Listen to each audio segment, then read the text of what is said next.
gulay, magandang hapon po. Dito tayo ngayon sa tanim ako ng mustasa So gulat ako, mga 3 days yata ako nakapunta dito.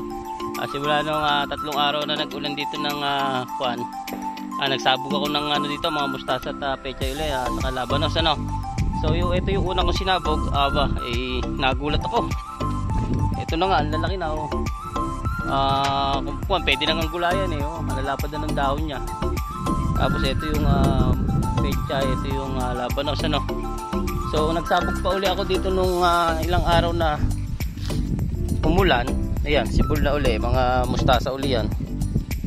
Kung inyong mapapansin na yan Ayan, mustasa uli, pechay. Yung labanos, inano ko na lahat. Sinabog ko dyan. Nakarambo lang labanos. So sa mga gilid may mga kangkong So sila, maganda na. Pang 4 days yata ngayon, ayan mga sibulan.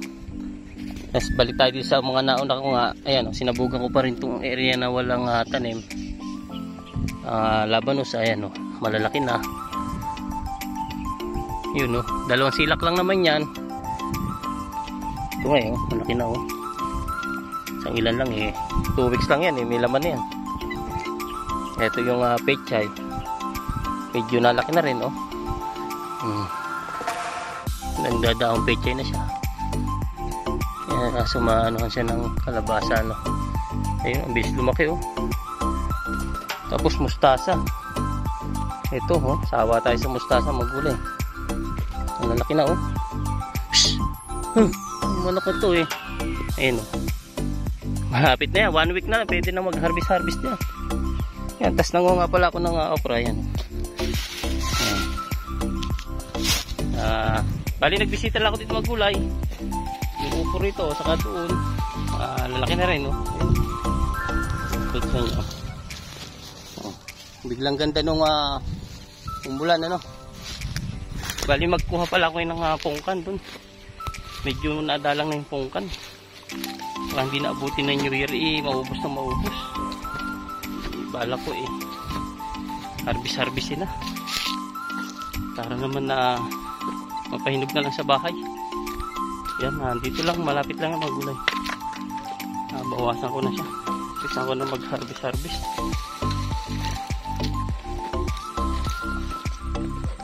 Dito lang yung puno. Ayan. Malapit lang. Yan, itabi ko lang ito sa motor. Siniba ko na rin saging na, ayan, hindi naman sabayan. Magawa suka. Harvest tayo ngayon ng kwan. So baka pala tayo magulay mag-harvest ng pungkan Ito nga pala yung aking mga patola, matanda na pero may panggulay pa makukuha. Ayan meron pa tayo ma-harvest na panggulay plus upo Yan upo. Ang dami nga lang sira ng hindi na i-spray daming tuldok. Ito yung pinya, mga gulay medyo napabayaan ko masukal yung nakaraan ko malinis yan kasi yan lang napabayaan, pinyahan po lahat yan. Yan, tingnan natin. Yan, medyo may ilang sili tayo rito. Yan may mapipitas pa ng siling pang sigang. Yan, medyo na abed natin ng bagay itong ating sili dito. Yan, medyo nalinis-linisan. Yan, lumalabas tuloy ang mga bunga. Kahit pa paano. May ma-harvest pa lang bunga malaking bagay nung malinisan. Yan, pinyahan po yun.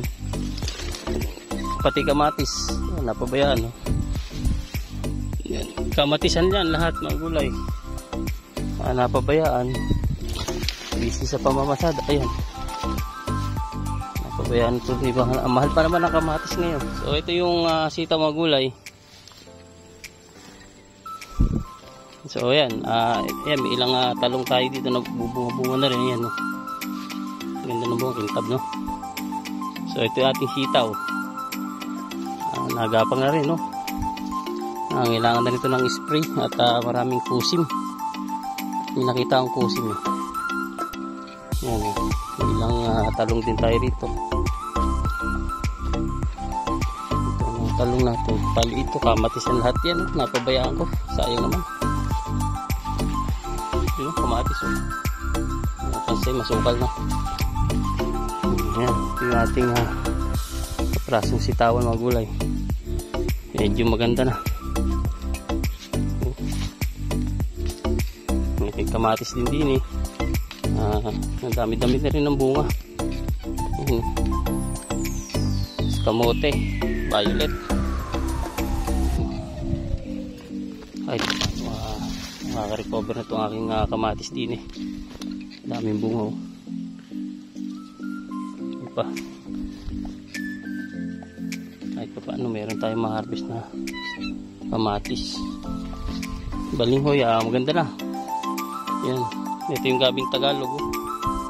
So palagi ko malalaki na laman yan. Yan, gabing Tagalog. Maganda na ating sitaw. Ang daming pusin mo. Yan, bala ko mag-spray oh. Dami, ito po yung kalaban na sitaw oh. Pusin mo. May ma-sprayan yan. Yan po ang kabuo ng sitaw, kapraso lang. Tapos yung kapraso nga balinghoy yan. Gusto yung ating suha na malapit na nating ma-harvest palagay ko. Yan o. Daming bunga sa tuktok no. Pal. Walang bunga yun ang gulay.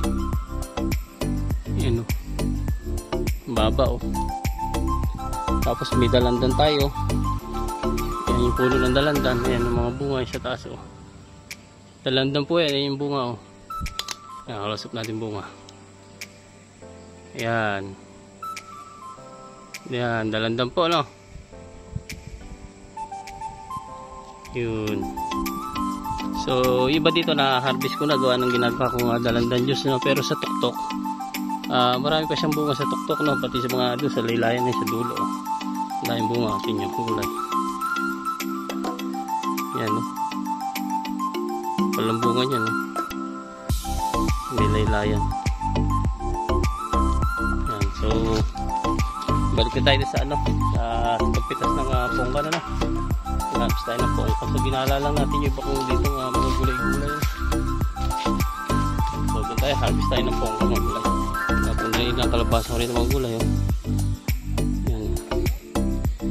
Balayin yung pongkan magulay. Ayan o.